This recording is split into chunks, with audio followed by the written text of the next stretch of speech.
Alright, just want to give a little progress update on the 1970 383 budget build.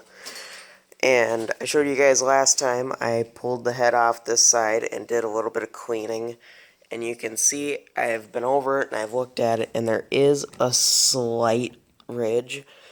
I can kind of catch my fingernail on it, but with this use that it's going to have, it's not going to be anything crazy when it comes to how it's being built. I'm not too worried about it. I might knock the ridge down a little bit, but we're going to leave the short block intact. We're going to leave the pistons and rods in for now unless I come across something that makes it so I have to pull them apart.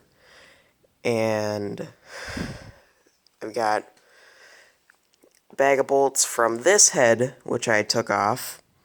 And I believe it's the one right there. This is just my layout pile of parts. As you can see, this was a two-barrel engine.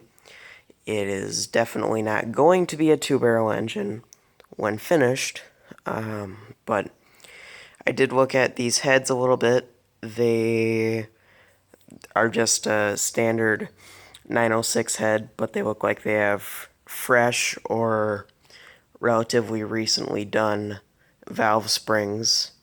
They're the double valve springs, which are nice. And those exhaust manifolds are going straight to the garbage or might be going for sale for somebody that can use them because we got a set of headers for this build. But obviously this side is pretty clean, pretty decent. I don't know if you can see, but the cross hatching is still pretty good on it, but there is a little ridge, like I say. And the other side here, I just pulled the head off yesterday, and I haven't messed with it. I haven't even cleaned it out. And as you can see, there is a bunch of junk in there. And there's probably a little bit of surface rust in the cylinders, but I'm not worried about it for the application that this is going to be used in. It doesn't bother me if it burns a little bit of oil, if it comes to that. I don't think it will come to that, but overall just not a big concern of mine. So I'm going to have to wipe this out and vacuum it out and then do a little bit of cleaning on this side because I know one thing a lot of people get afraid with is they go and they feel where there might be a ridge and they feel this just big rough spot. Like there's this big ridge and they get all concerned. Well, you got to make sure you clean your stuff first before you go jumping to conclusions because a lot of that could be carbon on the top of the cylinder. So overall, I think they'll clean up nice. Real quick look in the valley area. The cam seems to be in good shape. We're not going to use it, but we're going to go with a step above, or probably 2 or 3 steps above the factory cam on this. I've been told, and don't quote me on this, I don't remember if this is 100% accurate or not. I was told that the 440 HP, the 440 Magnum cam, was around that 440 to 445 lift area. We're looking at something in that neighborhood or maybe a step above for this. So we're going to get new cam lifters, timing chain. We can reuse the push rods. They're not damaged at all. They look to be straight, and I'll probably have to double check them, but they look to be good. And the next thing to do on this, obviously, is to clean this out. And after that, we're going to have to start taking the front off.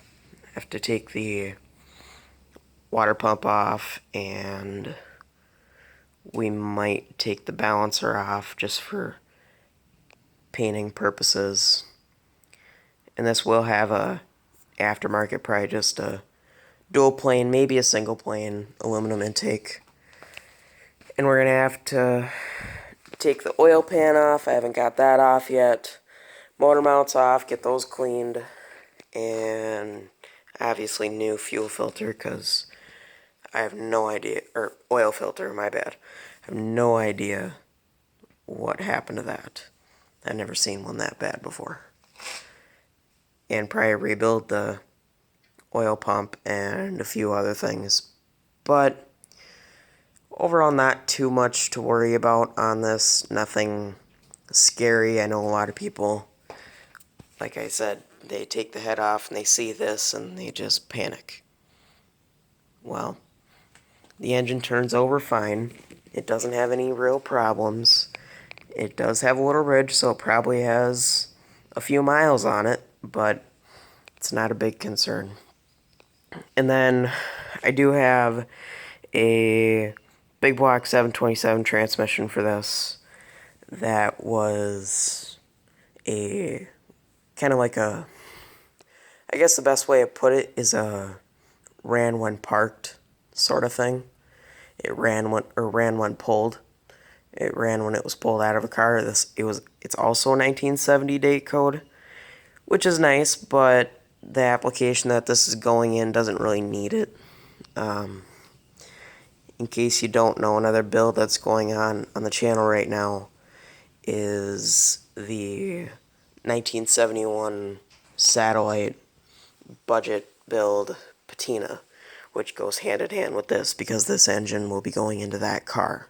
So if you're at all interested in that, you can take a look at other videos on my channel and look at that build, because that's kind of a work in progress. Only a couple videos out on that one, and then we're finishing up the 73 Charger project, and then we'll have a little bit more time to focus on this and get it all cleaned up and painted.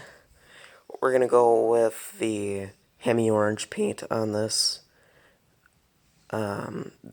It would have had Hemi Orange as a color on the high performance 383 models. This is not, like I said, it's a 2-barrel, but after we're done with it, it's going to be at that high performance HP level and above. So, and then real quick, if I can flip them over easily one-handed while holding a camera, I was going to show you the heads. So, this is the driver's side head, I believe. And as you can see, it's nothing amazing, but you can get in there with, even just like with a wire wheel, and get that all cleaned up and get it all looking nice.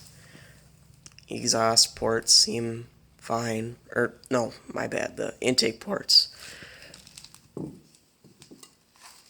So, that's the deal on those. And the other one's very similar. So, and for those of you that are kind of just getting into this, I know a couple people commented on the first part of this saying they were doing a 383. So, I thought that was really cool. I know, in my opinion, 383s don't get the respect that they deserve. They're kind of looked at as the low-end big block, and they can be bought fairly reasonably. So a lot of people think that they're not as good, and they're not as good of an engine overall.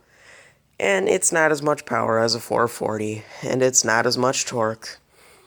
But at the same time, one major advantage it has is it has a different angle here, and then the heads are the same as a 440 head, and it has a narrower intake that'll sit in there.